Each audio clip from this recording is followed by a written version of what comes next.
అమ్మవారి శిరస్సు మీద చంద్రరేఖ ఉంటుంది కదా, అమ్మవారి శిరస్సు మీద సన్నగా రేఖామాత్రంగా ఉంటుంది. ఆ రేఖ పేరు నిత్య. నిత్య షోడశికారూప శ్రీకంఠార్థ శరీరిణి. షోడశికారూప 16వ కళ. 15 కళలే లోకానికి కనిపిస్తాయి, 16వ కళ కనపడదు. ఆ కనపడని 16వ కళే అమావాస్య నాడు కనిపిస్తుంది. అమావాస్య నాడు మనకు కనపడదు, ఉంటుంది. మనకు కనపడినంత మాత్రం లేదనకూడదు, ఉంటుంది, మనకు కనపడదు. అందుకే అమావాస్య నాడు ఉండే కళ రేఖామాత్రంగా ఉంటుంది, అది జీవకళ. అందుకే మాంసాహారం తినేవారిని కూడా నమస్కారం పెట్టి కోరుతున్న, అమావాస్య నాడు ఏ జీవిని చంపకండి, మాంసం తినకండి, అది చాలా పుణ్యం. తింటే పాపం, వదిలేస్తే మంచిది. ఆ అలవాటుని వదలలేం బాబు, మాకు తప్పదండి, కావాలండి, కనీసం అమావాస్య నాడు చేయకండి ఆ పని. అమావాస్య నాడు చేస్తే అమ్మవారికి విపరీతమైన కోపం వచ్చింది. అమావాస్య నాడు అన్ని జీవుల హృదయాల్లో జీవశక్తి బలహీనంగా ఉంటుంది. బలహీనంగా ఉన్నప్పుడు ఎప్పుడు ఏ ప్రాణిని చంపకూడదు. వేటాడేవాళ్ళు కూడా పూర్వం రాజులు లేడికి పరిగెట్టడానికి అవకాశం ఇచ్చి వేటాడేవారు. అది దమ్మంటే ఒక చోట నిద్రపోతుంటే బాణం వేయడం కాదు, ఇక్కడ పనికి మళ్ళీవాడు అంటాడు వాడిని.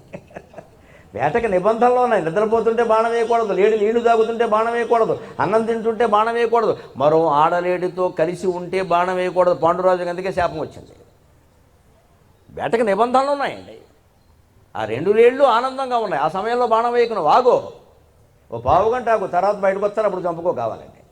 ఆ ఆనందంలో ఉండగా వేయకూడదు. వాల్మీకి రామాయణం అలాగే పుట్టింది కదా. ఏకమవధి కామమోహితం.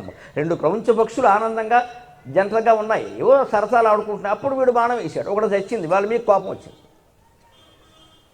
నువ్వేమైనా శాశ్వతంగా ఉంటావా? మా నిషాద ప్రతిష్టాంత్వమగమ శాశ్వతీ సమాహ యత్ క్రౌంచ మిథునాదేకం అవధి కామమోహితం. తాను కూడా చిన్నప్పుడు పోయేవాడు అయి ఉండి తపస్సు చేసి ఋషి అయినా కూడా అహింసా మార్గంలో నడపాలనే ఉద్దేశంతో అన్నాడు ఈ మాట. నువ్వేమైనా శాశ్వతంగా ఉంటావా? ఆ 2 పెట్టెలు ఎంత ఆనందంగా ముక్కు రాసుకుంటూ ఉన్నాయో, చంపాలని నీకు ఎలా అనిపించిందయ్యా? నీ కొడుకు కోళ్ళు అలా ఉంటే ఎవరైనా చంపేస్తే నీకు ఎలా ఉంటుంది? కొత్తగా పెళ్ళిన వాళ్ళని మాట్లాడవు నువ్వు. మరి పెట్టలేనా అంతే కదా, జంతువులేనా అంతే.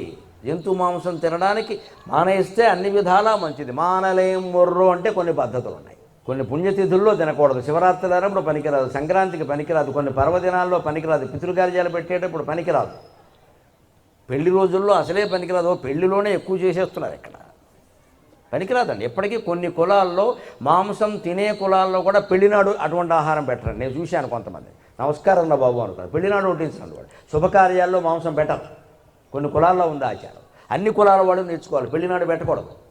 ఎందుకంటే వీళ్ళు దంపతులు బాగుండాలని కోరుకుంటామని 1,00,000 జీవులు చంపుతున్నావు. అక్కడ ఎలా బాగుంటారండి? వాటి ఉసురు వీళ్ళకి తగలదు. ఇక తినడానికి రోజుల్లో ఏమేమిటి ఇక్కడ? శుభమాని పెళ్లి చేసుకుంటే వాటిని చంపేస్తావా? నీ ఇంట్లో పెళ్ళి, నా ఇంట్లో చావా? జీవులు అలాగే అనుకుంటాయి. అమావాస్య నాడు అసలే మనం ముట్టుకోకూడదు, ఎవరూ చంపకూడదు. అమావాస్య నాడు జీవకళ నిత్య. ఆ కళ నుంచి చంద్రుడు మళ్ళీ కళను అందుకుంటాడు. నిత్య, అందుకే ఆ కళ పేరు నిత్య. నిత్యా పరాక్రమాటోప నిరీక్షణ సముత్సుక భండాసుర వధలో వస్తుంది ఆ నిత్య కళ. మిగిలిన కళ అది ఒక్కటే. ఆ కళ నుంచి అది ఎప్పుడూ ఉంటుంది, నిత్యం. నిత్య, దాని పేరే నిత్య.